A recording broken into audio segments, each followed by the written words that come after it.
तो दोस्तों, मुझे आज बड़ी खुशी है कि मेरा स्वप्न आज पूरा हुआ। मैं धन्य हुआ डॉक्टर प्राणजीवन मेहता द्वारा संस्थापित गुजरात विद्यापीठ में। और मेरे लिए तो लगा कि आज नए सूरज का उदय हुआ है, क्योंकि आज मुझे उन साथियों से चर्चा करने का मौका मिला जो कि उस संस्थान में पढ़ रहे हैं जिसकी स्थापना डॉक्टर प्राणजीवन मेहता ने उस समय की, जिस समय की अंग्रेजी स्कूलों का बहिष्कार किया जा रहा था। और गांधी जी चाहते थे कि ऐसी संस्था बने जहाँ पर कि राष्ट्र निर्माण के लिए राष्ट्र समर्पित छात्रों का, युवकों का पढ़ने का अवसर मिले। उस समय डॉक्टर प्राणजीवन मेहता को ने गांधी जी को 1,50,000 रुपये का अनुदान दिया। और यह सब कुछ यहाँ पर लिखा हुआ है शिलालेख पर। गांधी जी आजीवन इस संस्थान के कुलपति रहे और जब भी उन्हें मौका मिलता था वो यहाँ पर आते थे।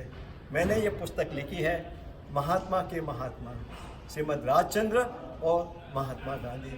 इसमें एक पूरा अध्याय मैंने डॉक्टर प्राणजीवन मेहता के बारे में लिखा है। और इसका उद्देश्य यह है कि आज की नई पीढ़ी जाने कि शिक्षा संस्थान किस तरह से बनते हैं, किस तरह से संपोषित होते हैं और किस तरह से चैत्य निर्माण करते हैं। श्रीमद् राजचंद्र ने गांधी को मोहन से महात्मा बनाया। इसमें सबसे बड़ा योगदान गांधी जी स्वयं लिखते हैं कि वो डॉक्टर प्राणजीवन मेहता का था। सही बात है। धन्यवाद सर। मैं अपना परिचय देती हूँ। मेरा नाम है doctor Neha Chauhan. I am from Gujarat university. और मैंने भी सर से प्रभावित होके श्रीमद् राजचंद्र जी के बारे में अपने अभ्यास के क्षेत्र में, मतलब PhD के अंदर, मैंने इस सब्जेक्ट को, जो आज की युवा पीढ़ी है जिनको बिल्कुल भी, मतलब कई लोगों को आज भी माहितगार नहीं है कि भाई श्रीमद् राजचंद्र जी आध्यात्मिक गुरु है गांधी जी के।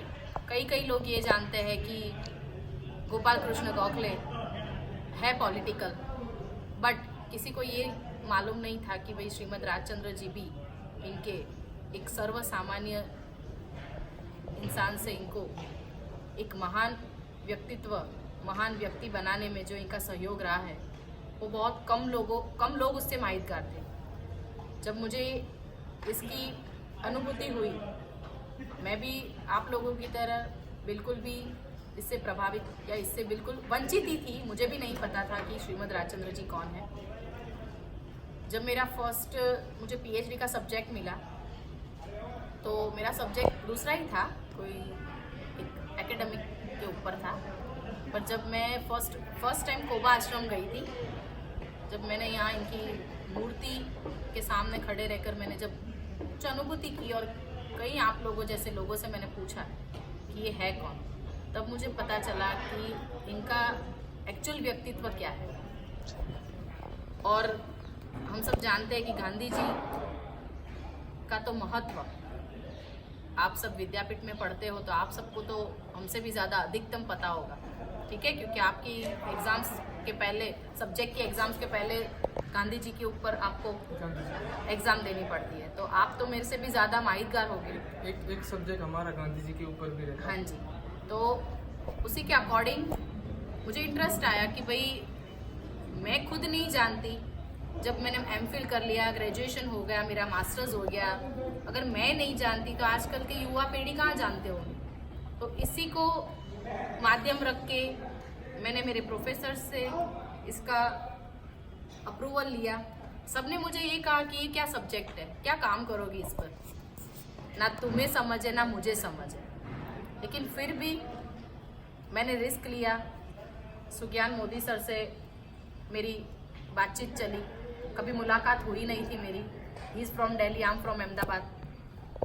एक सोर्स था, एक माध्यम था मदन कर्नावत सर नाम के, जो मैं आश्रम, सारी डिटेल्स मैंने नेट से कलेक्ट की थी। आजकल आप जानते हो कि ये मीडिया जो है बहुत आगे बढ़ चुका है, ठीक है, सोशल नेटवर्किंग साइट से हम सब भी वाकिफ़ हैं।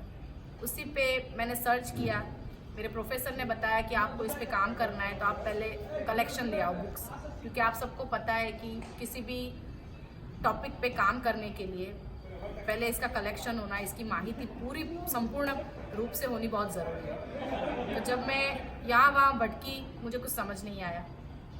जब मैंने नेट से सर्च किया इनका नाम डाल के, तो गुजरात की जितनी भी आश्रम्स थे सारी उनकी एड्रेस के साथ, रेफरेंस नंबर्स के साथ मुझे सब पता चला।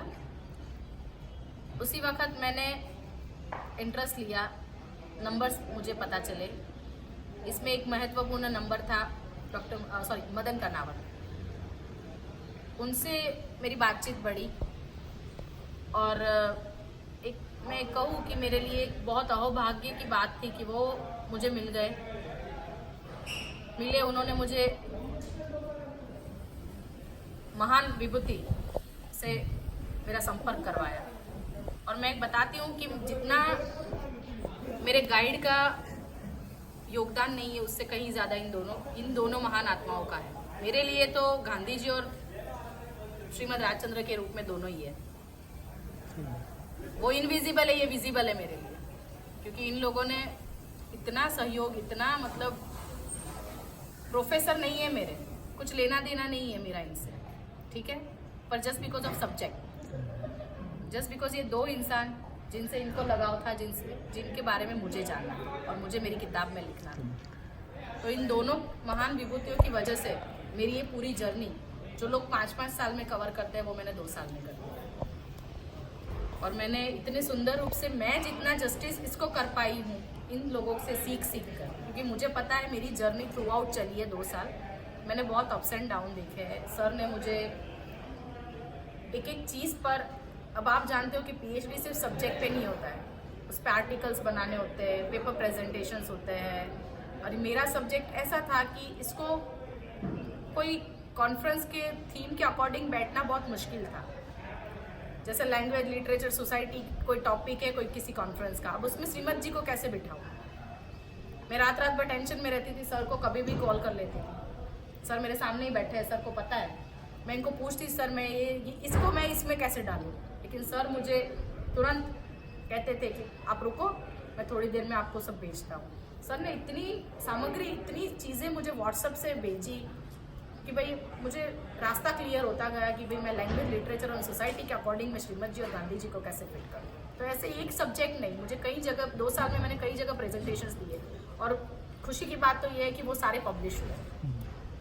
तो मतलब मेरे लिए तो दोनों ही सर बहुत मेरी जर्नी के अकॉर्डिंग एज अ पेरेंट समझूँ, मैं इनको गाइड समझूँ, फिलोसोफर समझूँ, बहुत मतलब इनका योगदान बहुत है, ठीक है। तो मैं तो, मेरी तो थ्रू आउट जर्नी श्रीमद जी और गांधी जी के ऊपर थी, और मैं आज इतना भी थोड़ा सा भी जान पाई हूँ। मैं ये नहीं कहती कि मैं बहुत ज़्यादा जान चुकी हूँ, मैंने भी 300 पेजेस लिखे हैं सर की बदौलत, पर मैं आज भी इतना नहीं जान पाई हूँ। लेकिन इनसे मेरी अभी तक बनी रही है सब्जेक्ट के अकॉर्डिंग। तो मैं तो यही कहती हूँ कि सर थैंक यू, मैं आपको नमन वंदन करती हूँ कि जस्ट बिकॉज ऑफ आप और मदन सर नहीं होते तो मेरी ये जर्नी शायद कभी कंप्लीट नहीं होती, फुलफिल नहीं होती। थैंक यू सो मच, धन्यवाद। जय प्रभु सर। ओके।